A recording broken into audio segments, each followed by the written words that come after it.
ఒకప్పుడు కారులో వెళ్ళడానికే కష్టపడ్డాడు.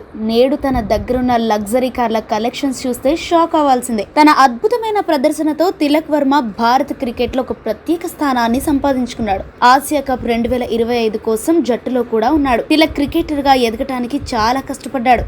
అతని తండ్రి ఎలక్ట్రీషియన్ గా పనిచేసేవారు. కానీ ఇప్పుడు తిలక్ వర్మ కోట్లకు అధిపతి. అతని మొత్తం ఆస్తులు, కార్ల కలెక్షన్స్, ఐపీఎల్, బీసీసీఐ నుండి ఎంత జీతం పొందుతున్నాడో తెలుసుకుందాం. తిలక్ వర్మ నవంబర్ 8, 2002న హైదరాబాద్లో ఒక తెలుగు కుటుంబంలో జన్మించాడు.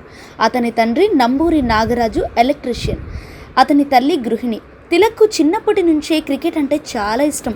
11 సంవత్సరాల వయసులో కోచ్ సలీం బయాష్ అతన్ని టెన్నిస్ క్రికెట్ ఆడుతుండగా చూసి తన దగ్గర చేర్చుకున్నాడు. బయాష్ అతన్ని 40 కిలోమీటర్ల దూరంలో ఉన్న అకాడమీకి తన స్కూటర్పై తీసుకెళ్లేవాడు.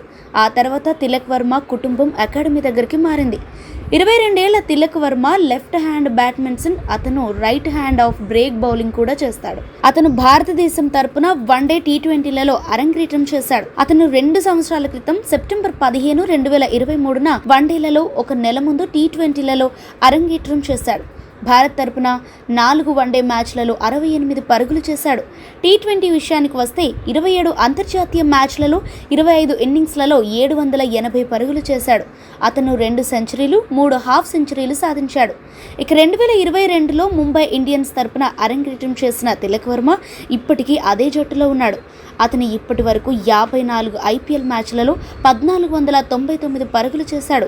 ఇందులో 8 హాఫ్ సెంచరీలు ఉన్నాయి. మొదటి సంవత్సరంలో ముంబై ఇండియన్స్ అతన్ని 1.70 కోట్లకు కొనుగోలు చేసింది. గత సీజన్లో అతనికి ఒక సీజన్కు 8 కోట్లు వచ్చాయి. Tilak Varma BCCI central contract 2024 నుండి 25లో సి కేటగిరీలో ఉన్నాడు.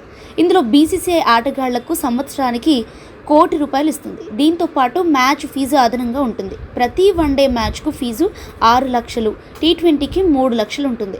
ఫిబ్రవరి 2025 నాటికి టీమిండియా నివేదికల ప్రకారం అతని నికర ఆస్తులు 5 కోట్ల వరకు ఉన్నాయి. అతని ప్రధాన ఆదాయం బీసీసీఐ జీతం, ఐపీఎల్ కాంట్రాక్ట్ ప్రకటనల నుండి వస్తుంది. ఇప్పుడు ఇది మరింత పెరుగుండొచ్చు. తిలక్ వర్మ దగ్గర ధోని, విరాట్ కోహ్లీ, రోహిత్ శర్మ వంటి ఆటగాళ్లంతా పెద్ద కార్ల కలెక్షన్స్ లేనప్పటికీ అతని దగ్గర అనేక లగ్జరీ కార్లు ఉన్నాయి. నివేదికల ప్రకారం అతని దగ్గర Mercedes Benz S class, BMW 7 series కార్లు ఉన్నాయి. అలాగే Tilak Varma SS sports, boAt వంటి బ్రాండ్లతో ప్రకటనల డీల్స్ ద్వారా కూడా భారీగా సంపాదిస్తున్నాడు.